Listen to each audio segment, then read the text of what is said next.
চলতেছে রমজান মাস। আর রমজান মাসে যেহেতু বেশ কয়েকদিন বন্ধ পাইছি, তো চলে আসছি আমি মেস থেকে বাসায়। আর বাসায় আসলে মায়ের হাতে নানান রকমের রান্না খাওয়া। আর যেহেতু রমজান মাসের নানান রকমের ইফতারি ও রান্নাবান্না অনেক মজার হয়।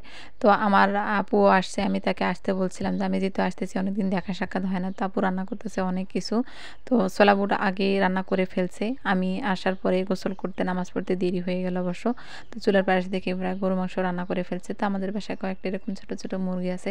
আসসালামু আলাইকুম, সবাই কেমন আছেন? আশা করতেছি সবাই অনেক ভালো আছেন। তো আলহামদুলিল্লাহ আমিও অনেক ভালো আছি। তো কার কেমন রমজান মাস যাচ্ছে অবশ্যই জানাবেন। আলহামদুলিল্লাহ এবারে রমজান মাসটা অনেক, অনেক ভালো যাচ্ছে। নাতিশীতোষ্ণ দিনগুলা যাচ্ছে।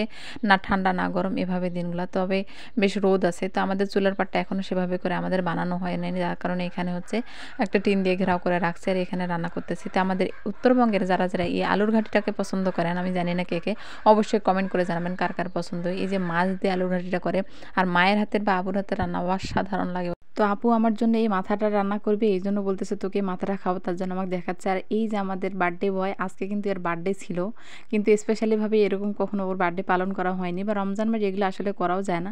আমি ওর জন্য তেমন কোনো কিছু নিয়ে এসেছি বলেও কোনো কথা নেই। তো দুই একটা চকলেট যা সাথে থাকে তাই দিয়ে ওকে বলতেছি, বাবা আল্লাহ তোমাকে অনেক বড় করুক, দীর্ঘজীবী করুক আর মানুষের মতন মানুষ করুক। ও যদিও ওর খুবই জ্বর, আজ 3-4 দিন ধরে আমার ভাগিনা কোনো খাইতে পারে না। আর এটাই হচ্ছে আমার প্রাণপ্রিয় ভাগিনা, আমার একটা মাত্র ভাগিনা। তো ওকে চকলেট দিলাম।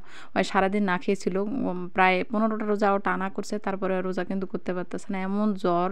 আর সব কিছুতে আর কি অরুচি দেখাচ্ছে, যেটা খাইতে বলতেছে খাইতে চাচ্ছে না। তো যাই হোক ওকে চকলেটটা দিয়ে দেখতেছি এ পাশে রান্নাবান্না কী করতেছে আমার মা। তা আমি এই পাশে ডাইনিংয়ে চলে আসছি আর আমার মা ও পাশে রান্না করতেছে একলাই, সাথে আপুও ছিল। আর এইখানে আমার ছোট ছোট 2টা ভাতিজা থাকে, ওরা কিন্তু সবসময় আসে আমার মায়ের কাছে কী কী রান্না করে সেগুলো দেখার জন্য। তো ইফতারি বানাবো, যেহেতু আসছি এটা সেটা একটু না করলে না হয়। মেয়ে মানুষ নানান রকমের ভাজা পোড়া ভালোই লাগে, আর আমি কিন্তু এগুলা কাজ বেশ ভালোই পারি আর কি।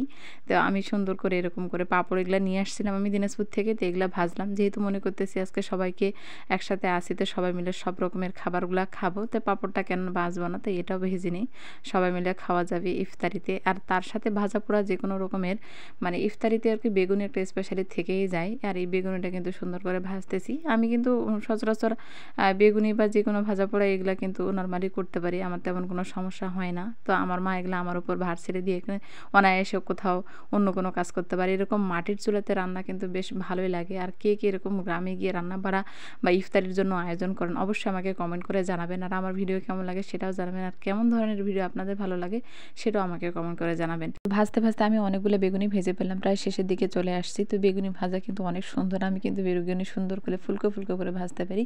তো যাই হোক শেষ সময়ে আমি এখন ভেজে নিব হচ্ছে মরিচ। আর মরিচের পাশাপাশি কিন্তু ছিল না ধনিয়া, আমার আব্বু কিন্তু বাজারে গিয়ে ধনিয়াও নিয়ে আসলো আমি ভাজতে ভাজতে। তো যাই হোক এই টাটকা টাটকা ধনিয়াগুলোকেও আমি এখন সুন্দর করে ভাজবো। তো এইভাবে করে ভাজাভাজি সব কমপ্লিট হয়ে গেছে। আর প্রায় 20 মিনিটের মতো আছে ইফতারির জন্য আর কি। এই জন্য আমি এখানে শরবত বানিয়ে নিব। আর যেগুলো আমরা এরকম করে কিন্তু পাটি বিছিয়ে সবাই মিলে একসাথে বসে ইফতারি করব। ডাইনিং টেবিল থাকা সত্ত্বেও কিন্তু ওইখানে না বসে নিচে বসে এরকম করে সবাই মিলে একসাথে ইফতারি করার মজাটাই আলাদা। কারণ যেহেতু আমার আপুদুল্লাহ ভাই, আমার ভাগিনা, আমরা সবাই আছি। আর আমার ভাগিনার জ্বর, তারপরেও আমাকে এসে বলতেছে আন্টি আম্মু কী করবো আমাকে বলো। তো ওই জন্য ওকে আমি লাগাই দিলাম যে এই শরবতটা একটু গুলাই নাও। তার মাঝে আমি শশা কেটে নিলাম, এরকম বুন দিয়ে আর কি কেনা রেডিমেড কেনাগুলো সেটাকে পানিতে ভিজিয়ে নিলাম। আর সাথে কিন্তু ছোলা বুট আর ভাজা পোড়া সব কিছু, তো সব কিছু আমি প্লেটে সুন্দরভাবে সাজিয়ে নিলাম। তার পাশে কয়েকজন ভাতিজা ভাগিনী ছিল আর কি, সবাইকে নিয়ে এটি বসে পড়ছি ইফতারের জন্য। তো আজকে পবিত্র রমজান মাসের প্রায় 20 রোজা চলে গেল। তো সবাই সবার জন্য দোয়া করবেন। এই রমজান মাসে জানি না সামনের বছর কে পাবো কে পাবো না। যাই হোক আমরা সুন্দরভাবে কিন্তু বসে পড়লাম। আর আজান হয়ে গেছে, ইফতারি করলাম। আর আমার ভাগিনা কিন্তু আজকে রোজা নাই, ওই জন্য সে দাঁড়ায় আছে, ওকে খাইতে বলতেছে না আমি খাবো না, যেহেতু আমি একটু আগেই খাইছি। তো সবাই আমার ভাগিনার জন্য দোয়া করবেন সে যেন মানুষের মতো মানুষ হইতে পারে। তো যাই হোক এশারের তারাবি নামাজ পড়ে টড়ে সব কিছু করার পর আমি এখন খাইতে বলবো সেই বিখ্যাত আলু ঘাটি দিয়ে। যদিও গরুর মাংস রান্না করা হয়েছিল, কিন্তু আমি সেই গরুর মাংস না সেই আলু ঘাটি দিয়ে খাবো, কারণ আমার ফেভারিট একটা তরকারি মাছ দিয়ে আলু ঘাটি।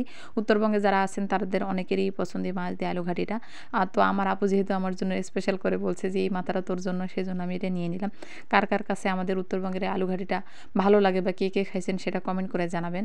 আর জানি না কার কাছে কীরকম লাগে, বেশ আমার কাছে খুব ভালো লাগে, কারণ এটার স্বাদ অন্য রকমের হয় আর কি। টাটকা টাটকা মাছ দিয়ে এরকম আলু দিয়ে আলু ঘাটি রান্না করাটা এক এক দিকে এক একভাবে রান্না করে, তা আমাদের এদিকে এভাবে রান্না করে। তো আমার সাথে আমার ভাগিনা এখন খাইতে বসলো, তখন সে কিছু খায়নি, যদিও সে আর কি জ্বরের মধ্যে কিছু খাচ্ছেও না, অনেক বলে করার পর একটু একটু করে খাচ্ছে।